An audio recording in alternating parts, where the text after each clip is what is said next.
Dr. Nicole Thompson thought she had seen everything a veterinarian could face: broken bones, midnight emergencies, families whispering last goodbyes.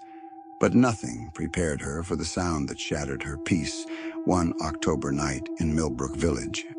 It was just past midnight when she heard it, scratching at the front door of her clinic. Desperate, relentless claws raking against wood and metal. She rushed to open it, expecting a frantic pet owner, maybe a bleeding animal in need. Instead, only silence, only darkness. Then came the sound again, but this time from inside. Nicole froze. Every cage had been locked, every room checked. Yet the noise grew sharper, like claws carving through steel. She followed it to the surgery room, her hands trembling as she pushed open the door. The room was empty, silent, except for the surgical table. Deep, fresh gouges clawed across the stainless steel, still warm to the touch, as if something unseen had left them only moments before.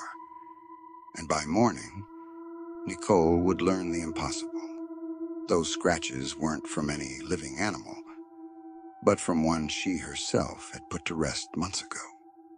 That was the night Nicole's world shifted, from medicine and science into a nightmare where the dead refused to stay silent, and a guardian would reveal the true cost of carrying their final breath.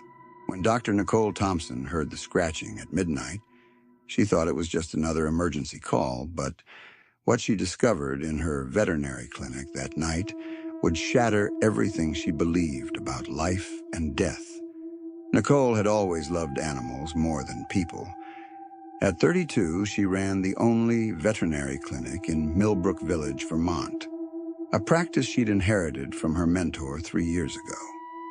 The small town trusted her completely with their beloved pets, and she'd never let them down. Until the scratching started. It began on a Tuesday night in October. Nicole was finishing paperwork when she heard it, desperate clawing against the front door of the clinic. She rushed to unlock it, expecting to find a wounded animal or a frantic pet owner. Instead, she found only darkness and an empty parking lot. The scratching came again, this time from inside the clinic.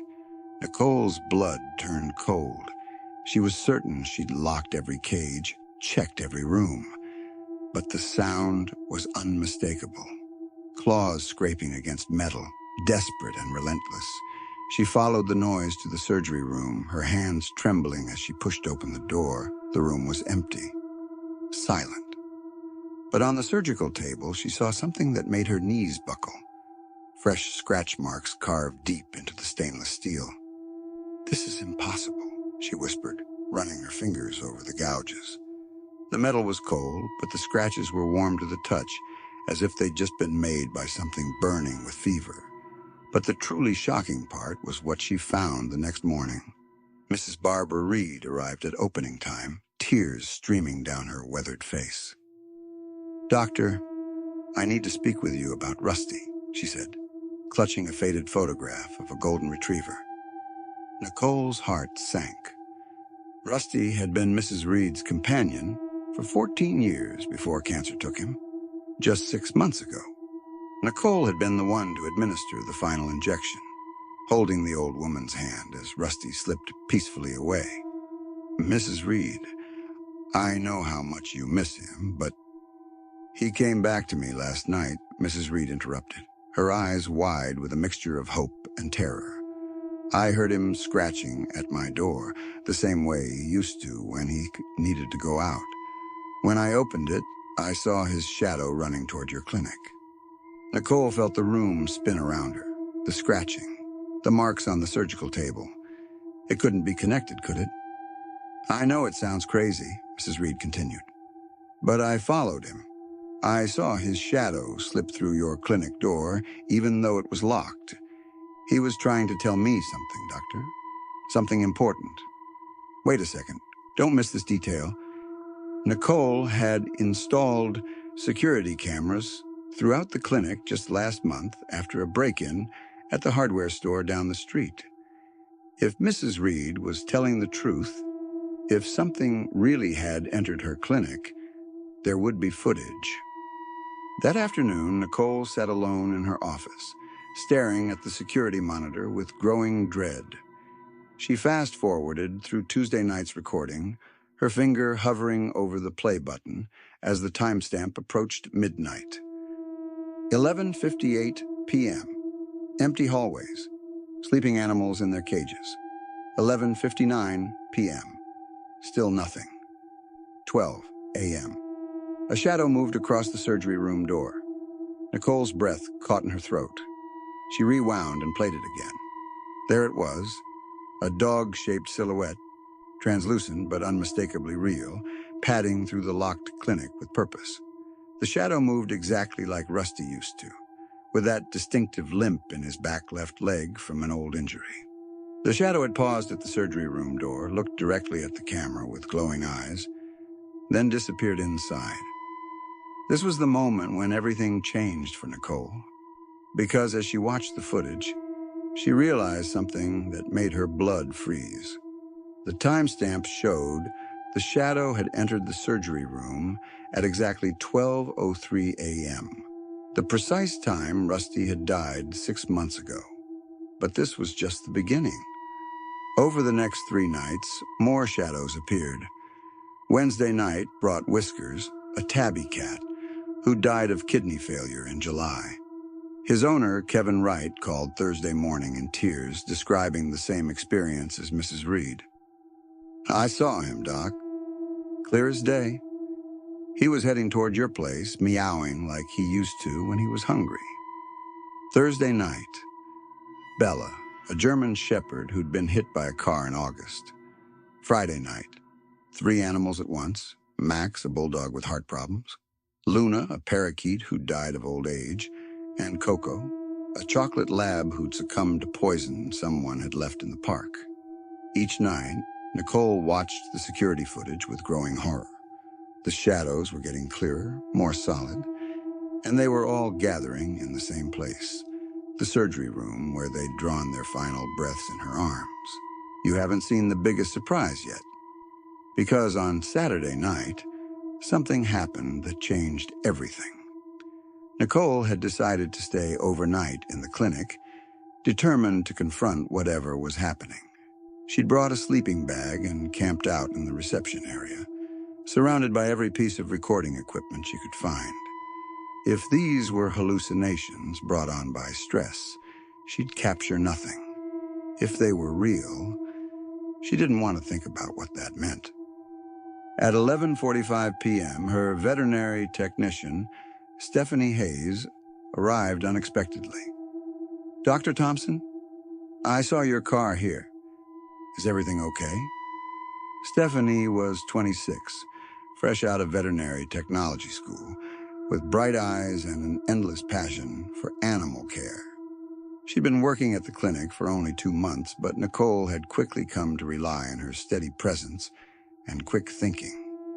"Stephanie, you shouldn't be here," Nicole said, but she was secretly relieved not to face the night alone.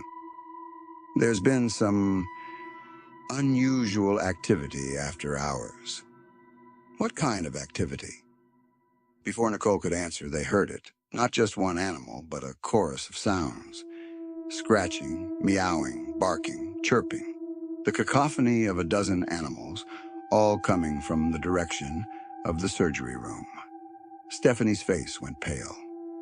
"Doctor, are there animals in the building? I thought we'd send everyone home." "There are no living animals here," Nicole whispered, her voice barely audible over the growing noise. That's when they saw them. Shadows poured from the surgery room like a dark flood. Dogs, cats, birds, even a ferret that had died of cancer last spring. They moved with purpose, surrounding Nicole and Stephanie in a circle that pulsed with supernatural energy. Their eyes glowed with an otherworldly light, and when they opened their mouths, the sounds that emerged weren't quite natural. "What do you want?" Nicole cried out, her voice breaking with fear. The shadows suddenly fell silent. In the stillness, a new voice spoke from behind them. They want what every soul wants, Doctor: peace. Nicole and Stephanie spun around to see an elderly man in the doorway, tall, dignified, wearing a worn brown coat and carrying a leather veterinary bag that looked decades old. His hair was silver, his face kind but marked by years of carrying heavy burdens. But here's what made Nicole's skin crawl. Despite the chaos of animal spirits filling the room, she hadn't heard him enter. No footsteps, no opening door, no sound of any kind. He'd simply appeared, as if materializing from the shadows themselves. "Who are you?" Nicole demanded, though something about the man's presence made the shadows grow calmer. The spirits were no longer agitated. Instead, they seemed to recognize him, gathering closer like students around a beloved teacher. "Call me Dr. Lewis," he said, stepping into the circle of animal spirits without fear. "I'm a retired animal behaviorist. I've been studying the phenomena you've been experiencing here." Stephanie grabbed Nicole's arm so tightly her fingers left marks. "Doctor," she whispered urgently, "look at his feet." Nicole's blood turned to ice. The guardian was walking across the clinic floor, but he cast no reflection in the polished tiles. His footsteps made no sound on the linoleum that normally squeaked with every step. Yet the animal spirits responded to him as if he were the most natural thing in the world. The guardian moved through the shadows like they were old friends, his weathered hands reaching out to touch each spirit with infinite gentleness. At his touch, they seemed to solidify slightly, becoming more real, more present. "These animals died in pain," the guardian explained, his voice carrying decades of wisdom. "Not physical pain. You're an excellent veterinarian, Dr. Thompson. They died in emotional pain, worried about the families they were leaving behind." Stephanie clutched Nicole's arm. "This is impossible." "You're talking about ghosts." "Not ghosts," the guardian corrected. "Unfinished love. These animals can't move on because they're still bound by their devotion to their owners. They need to deliver one final message, one last goodbye." As he spoke, the shadows began to arrange themselves in a specific pattern around the surgery table. Nicole recognized it immediately. It was the same formation she used during complex surgeries, with each animal positioned where they could see and support the others. "What are you trying to tell me?" Nicole asked, directing her question to the spirits. The guardian smiled sadly. "They're not here for you to understand them, Doctor. They're here because you're the bridge between their world and the world of the living. You were the last person they trusted, the last voice they heard. They need you to carry their messages home. But you won't believe this. But what the guardian said next would change Nicole's entire understanding of her profession. Every veterinarian carries this burden," he continued, kneeling beside the shadow of Rusty, who had positioned himself at the center of the group. "We hold the final moments of countless souls, and sometimes that weight becomes too much for the boundary between life and death. The animals you've cared for, they've been waiting for you to see them, to acknowledge their love." Nicole felt tears streaming down her face. "But how do I help them? How do I give them peace?" The guardian reached into his leather bag and pulled out something that made both women gasp. A crystal pendant that seemed to pulse with the same ethereal light as the animal spirits. But what you haven't heard yet is what happened when Nicole first touched that crystal. The moment her fingers made contact with the stone, every animal spirit in the room became fully visible. Not as shadows, but as solid, living creatures, exactly as they'd appeared in life. Nicole could see Rusty's golden fur matted with the remnants of his illness, Whisker's green eyes clouded with pain, Bella's body still bearing the terrible wounds from her accident. More horrifying still, she could feel their emotions flooding into her mind like a tsunami of unfinished grief. Rusty's panic about leaving Mrs. Reed alone, Whisker's confusion about why his body had stopped working, Bella's terror in her final moments, calling for her family as darkness claimed her. Nicole doubled over, overwhelmed by the psychic weight of their combined suffering. "Make it stop," she gasped, but even as the words left her mouth, she realized something profound was happening. The animals weren't showing her their pain to torture her. They were sharing it because they trusted her to carry it. Every veterinarian knew that animals often hid their suffering, but these spirits were revealing their deepest vulnerabilities because they recognized her as their advocate. "This is called the heart of companions," the guardian said, steadying Nicole as she struggled to process the psychic connection. "It's been passed down through generations of veterinarians who faced this calling. The crystal doesn't just translate their messages. It allows you to experience their final emotions so you can understand exactly what they need their families to know." The crystal was warm against Nicole's palm, and as she held it, she could suddenly hear something extraordinary: the actual thoughts and feelings of the animal spirits around her. But this was when the true horror began. Rusty's voice, as clear as day. "Tell Barbara I'm not in pain anymore. Tell her the sunny spot by the gardens where I'm waiting." But underneath his words, Nicole could feel his confusion. He didn't understand why he couldn't reach his beloved owner, why his paws passed through her when he tried to comfort her. Whiskers. Kevin shouldn't blame himself for the kidney disease. I lived a good life. Tell him to get another cat. I've already picked one out at the shelter. His psychic voice carried the weight of watching Kevin cry himself to sleep every night for months, unable to console the man who'd saved him from the streets. "Bella, the accident wasn't my fault, and it wasn't my family's fault. Tell them I forgive the driver. Tell them I want them to be happy." But her memories flooded Nicole's mind, the horrifying impact, the desperate struggle to crawl back to her family's yard, the slow fade of consciousness as she waited for help that came too late. As each spirit shared their message, Nicole experienced their final moments as if they were her own. She felt Max, the bulldog's heart, seizing in panic. She experienced Luna, the parakeet's confusion, as her tiny body began to fail. She lived through Coco's agony as poison burned through her system.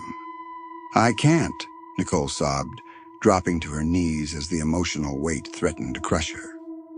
"It's too much. Their pain, I can feel all of it." Stephanie had pressed herself against the far wall, watching in terror as Nicole seemed to be having some kind of breakdown. The animal spirits were growing more agitated now, sensing Nicole's distress, and their forms were flickering between shadow and solid, creating a nauseating strobe effect in the dimly lit clinic. "She's losing it," Stephanie whispered. But her words were drowned out by an otherworldly howling that seemed to come from all the spirits at once, a sound of such pure grief that it made the windows vibrate. The guardian moved closer to Nicole, his voice cutting through the supernatural cacophony. "The pain you're feeling is exactly why they can't rest. They've been carrying this suffering alone, with no way to communicate it to their loved ones. You're the first person who can hear them, feel them, understand them completely." One by one, each spirit shared their final message, their love, their forgiveness, their concern for the humans they'd left behind. Nicole found herself sobbing as she absorbed the depth of their devotion, the purity of their love even beyond death. "Now," the guardian said softly, "you must become their voice." What happened next challenged everything Nicole thought she knew about her role as a healer. The guardian taught her the ritual, how to hold the crystal, how to open her heart to receive the Spirit's messages, and most importantly, how to deliver those messages to the grieving families in a way that would bring healing rather than fear. But the learning process was unlike anything Nicole could have imagined. Close your eyes, the guardian instructed. Let their memories flow through you, but don't fight them. Accept their pain as your own, because that's the only way you can truly understand what they need. When Nicole closed her eyes, the world exploded into sensation. She was simultaneously experiencing the memories of 12 different animals, running through fields as Rusty, feeling the sun on her feathers as Luna, chasing mice in dark alleys as Whiskers. But interwoven with these joyful memories were the final moments, the creeping paralysis of illness, the crushing impact of accidents, the slow burn of poison. Her body convulsed as she lived through each death, her nervous system unable to distinguish between memory and reality. Stephanie watched in horror as Nicole's breathing became labored, her pulse racing as if she were literally dying alongside each spirit. "She's going to have a heart attack," Stephanie cried out. But the guardian held up a restraining hand. "This is necessary," he said firmly. "She has to experience their deaths to understand their messages. Only by walking through the valley of death with them can she guide them and their families to the other side." The ritual lasted what felt like hours, but was probably only minutes. Nicole experienced every animal's death, felt their love for their families, understood their desperate need to communicate one final time. When it was over, she collapsed on the clinic floor, her clothes soaked with sweat, her heart pounding like a jackhammer. But something had fundamentally changed. The animal spirits were no longer sources of terror. They were patients who needed her help, just as surely as any living animal she'd ever treated. "Never tell them you saw their pets as spirits," the guardian warned, as Nicole slowly got to her feet. "Instead, say you've been thinking about their animal, that you have a feeling their pet wants them to know something specific. The message will reach their hearts, even if their minds don't understand the source." For the next hour, with Stephanie watching in amazed silence, Nicole practiced the communication ritual. Each time she held the crystal and opened her mind, the spirits became clearer, their messages more detailed and personal. As dawn approached, the guardian prepared to leave. "The spirits will return each night until their messages are delivered," he said, shouldering his ancient veterinary bag. "Once you've brought peace to their families, they'll find peace themselves." "Wait," Nicole called as he reached the door. "How did you know to come here? How did you know what was happening?" The guardian paused, his silhouette framed by the early morning light.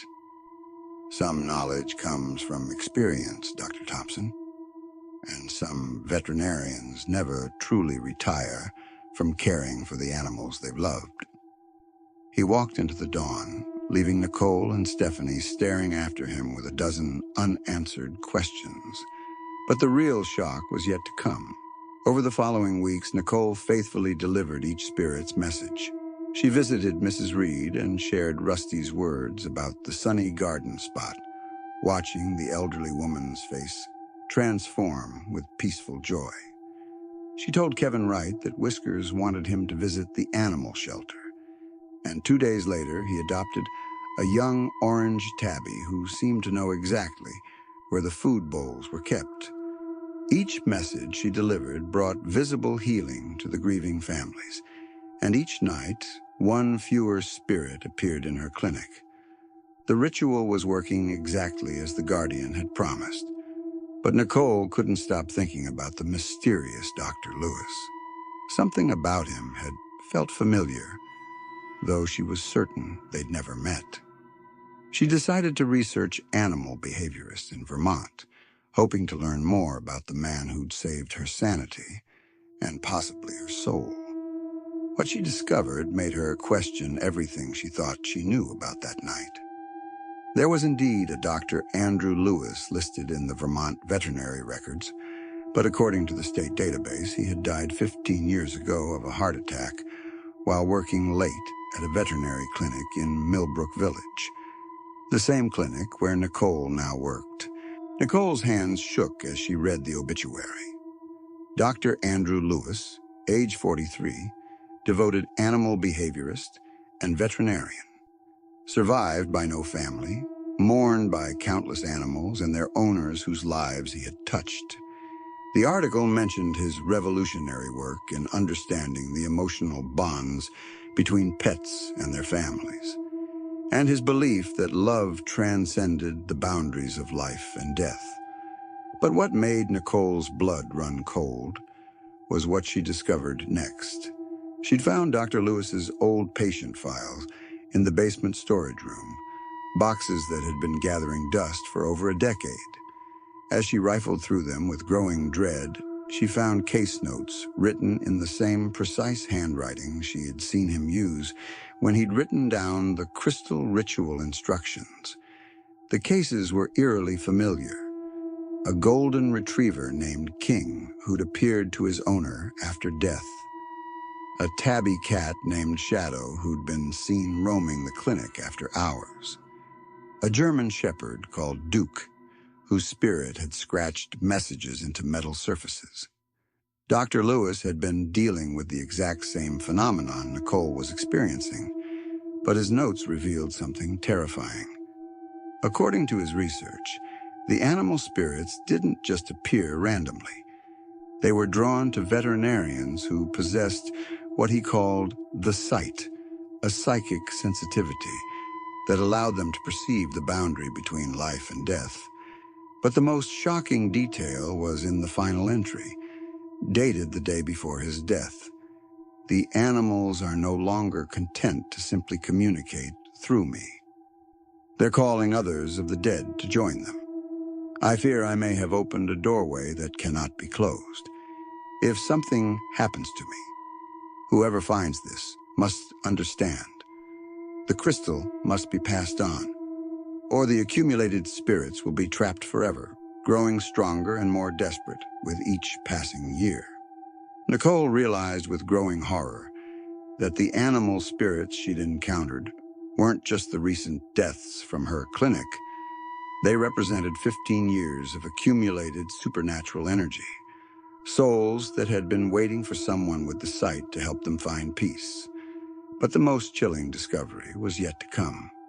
At the bottom of the box, she found a photograph that made her scream out loud. It was Dr. Lewis, exactly as she'd seen him that night in the clinic, standing beside the same surgical table where the spirits had gathered. But the photograph was dated from his final week alive, showing him looking exactly the same as the night he'd helped her. Despite 15 years having passed since his death, the man she'd spoken to, who'd taught her the ritual, who'd seemed so solid and real, hadn't aged a day since dying, which meant the guardian who'd helped her wasn't just a spirit. He was the most powerful entity in a supernatural ecosystem that had been building in her clinic for 15 years, somehow preserving his exact physical appearance from his final days of life. You won't believe this, but Nicole realized she had to return to the clinic that night. Not because the animal spirits were calling her, but because she needed to understand who, or what, had helped her through the most terrifying experience of her career. She arrived at midnight, carrying the Heart of Companions crystal and her racing thoughts. The clinic was quiet now. All the animal spirits had found peace and moved on, their messages delivered, their families healed. But as she sat in the surgery room where it all began, Nicole felt a familiar presence. "I know who you are," she whispered to the empty room. The air shimmered, and for just a moment she saw him again. The guardian, Dr. Andrew Lewis, looking exactly as he had that first night, but somehow more translucent, more at peace. The animals weren't the only ones who couldn't let go. His voice came from everywhere and nowhere. "I've been waiting 15 years for a veterinarian who could see what you see, who could carry the gift forward." "You're dead," Nicole said, not with fear, but with wonder. "Death is just another state of being, Dr. Thompson. Love, however, is eternal. Those animals taught me that even the boundary between life and death can't contain the bonds we form through healing and care." Nicole understood now. The guardian hadn't just been helping the animal spirits find peace. He'd been helping her discover a calling she never knew existed. She was meant to be more than just a veterinarian. She was meant to be a bridge between worlds, a healer of grief as well as bodies. "Will I see you again?" she asked. The guardian's smile was the last thing to fade as his spirit dissolved into the morning light. "Every time you help a family say goodbye to a beloved pet, every time you ease the passing from life to death with compassion, I'll be there. We all will be." Nicole sat alone in the surgery room as the sun rose, understanding finally why she'd always felt such a deep connection to animals and their families. She wasn't just treating medical conditions. She was tending to souls, both living and departed. When Stephanie arrived for work that morning, she found Nicole sitting peacefully at her desk and the crystal pendant hanging around her neck. "How do you feel?" Stephanie asked, still processing everything they'd witnessed. Nicole looked up with eyes that held new wisdom, new purpose. "Like I finally understand what I was meant to do with my life." That afternoon, an elderly couple brought in their ancient collie, Bailey, who was clearly in his final days. As Nicole examined him with gentle hands, she felt the familiar warmth of the crystal against her chest. Bailey looked at her with knowing eyes, and she realized he was ready to go. "I think it's time," she told the couple softly.